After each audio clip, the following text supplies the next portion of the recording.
Канча аялыңыз бар? Бир эле. Экинчи аял алуу боюнча ойлонгон эмес белеңиз? Жок, жок. Ушуга кандай карайсыз? Көңүлүңүз барбы мындай?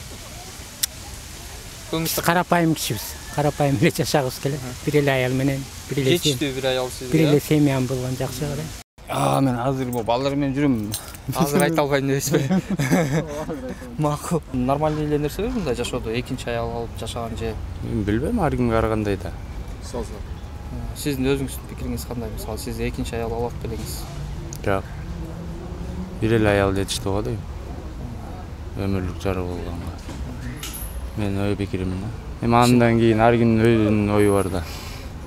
2-3 аял алам дегендерин кандай ой менен алышат билбейт экенмин. Мүмкүнчүлүк болсо сизде алат белеңиз экинчи аял? Жок. Албайсызбы? Эмне себептен? Эмне азыр биринчи аялың менен жашап аткандан кийин, жакшынакай жашап аткандан кийин экинчи аялың менен аласың. Биринчи эле бир эле аял менен жашаш керек негизи. Кандай деп ойлойсуз? Эки аял алган бул Эки аялга мен каршымын, эки аялдыкка. Эмне себептен каршысыз? Себеби аялдын да кызыкчылыгын ойлош керек. Только эркектин эле кызыкчылыгын ойлойчу. Бир аял эки күйөөгө тийгенге кандай карайсыз? Ага деле каршымын. Бир аял бир эркектик болуш керек, бир эркек бир аялдык болуш керек. Болду менин оюм ушул. Эки аялдыкка мен өзүм дагы каршымын. Мен каалабайм аны. Жаш кезиңде бир кызды сүйүп, ошого үйлөнүп, жашаш керек да, балалуу болгондон кийин балдарды караш керек, үй бүлөнү багыш керек. Эки аял болсо уже биринчи үй бүлөдө мамиле бузулат да, туура. Канча деген эркектер, канча деген үй бүлөлөр жаштар үйлөнүп алып туруп, анан кийин балалуу болгондон кийин ошо баласы менен чыштап коюп, бала деген ата чоңош керек балдарын. Энесине багып кыйналып, мына көптөрүн көрүп атам, өздөрү иштейт, күйөөлөрүн менен ажырашып кеткен, ал эмне деген оокат болот? Ал болбойт, ошон үчүн бир гана үй бүлө болуш керек да. Мен аны каалабайм. Андан көрө азыркы эркектер ошо бир үй бүлө болуп, бир үй бүлөсүн багып алганга күчү жетеби андан көрө? Аялдардын баары тең башка жакта иштеп жүрөт. Мына менде деле бир жигит бар, өзү эт сатат. Аял Турцияда канча жылдан бери жүрөт, кызы менен жашайт азыр мына. Экинчи аялы Турцияга кетип калган. Келип турат, бирок эмне деген турмуш? Оокат, аял тиякта жүрсө, күйөөсү тиякта жүрсө. Например, если я старшая жена, я не могу дать ему то, что ему хочется. Почему я буду против ему жениться во второй раз? На молодой, красивой женщине, которая ему даст то, что ему нужно. Я была бы не против. Ну, например, у меня только одни девочки, если он хочет сына, и я не способна больше родить, если он захочет это, почему я должна ему отказать в этом удовольствии? Иметь сына, наследника, если я больше не могу рожать и подарить ему сына. Ал эми сиз ден соолугуңуз жакшы, бекем болсо, чын болсочу. Если ден соолугум бекем болуп, чын болуп, если я еще смогу ему родить, например, или дочь, или сына, я буду против. Эгерде күйөөңүз экинчи аял алам десе, сиз макул болот белеңиз? Я бы была против. И так все женщины. Эмнеге каршысыз, мисалы? Эмне үчүн дегенде, ну потому что почему мужчина имеет какие-то права, женщина вообще бесправная.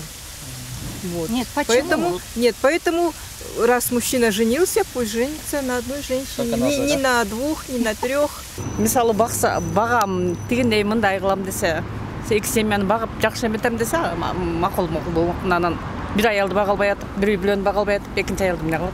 Эгерде шартын келиштирип туруп, бардыгын мамыр-жумуру кылып бүтөрүп, ынтымакташып, мисалы үчүн, ошонун бардыгы ошол факторлор туура келип турса, биринчи аял менен экинчи аял дагы, ошол учурда экинчи аялды алып койсо болот го деп ойлойм да. Эмне дегенде, биринчи шартын сүйлөш керек. Андан кийин турмуш ар кандай да. Биринчи аялы уруксат бериш керек. Экинчи аялы бардыгына макул болуш керек. Нар жак бар жак. Илгертен ошондой болуш керек. Бизде Кыргызда илгертен ошол биринчи аялы уруксат берген, керек болсо өзү деле алып берген. Анткени баягы возрастка жараша өзүнүн бир кандайдыр бир функцияларын аткара албай калат да, ошого тиешелүү.